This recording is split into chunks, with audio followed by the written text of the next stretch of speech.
Hello hi नमस्कार मु आपण मानक स्वागत करछि मो यूट्यूब चैनल। आज आम करवा भेंडी आंबुल गोटे बेसर।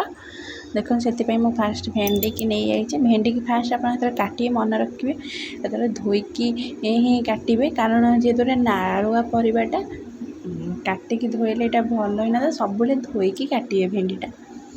आ देखो यही पीस पीस गोटे जेहतु छोट भेंडी थी मुझे 2 पीस कर प्रोसीजर सब भेंडी मु काटिदेली।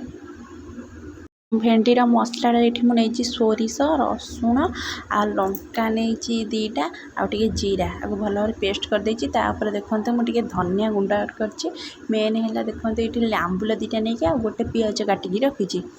देखो फास्ट मुझे कढ़ाई बसईदेली किसी सोरिष तेल ऐड कली गरम हो सारापर तेल मुझे कौन करी सब भेंडी पकईदेवा। भेंडीटा को मेन भाजवा जेहेतु नाल अंश भेंडी थाए गला पर्यंत आम भाजवा।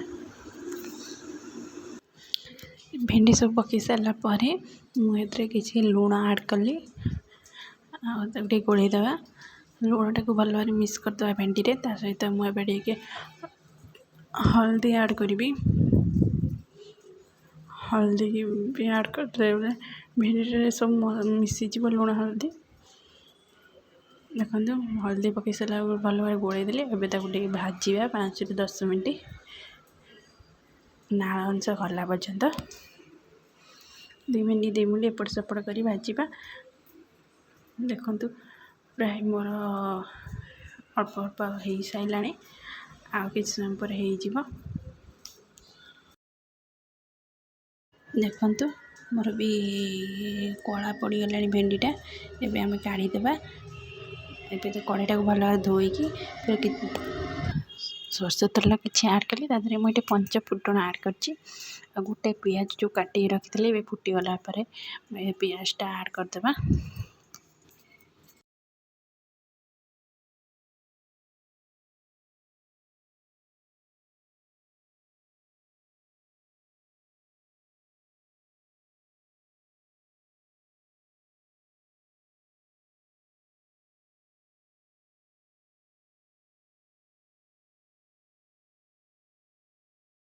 पियाजटा टिके हो गला देखो ये भाजी बेसी भाजबे पियाजटा।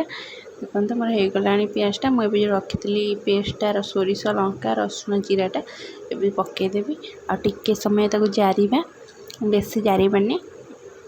देखो तादरे मुझे हल्दी ऐड कली हाफ चम्मच आपको भल भाव मिक्स करदे।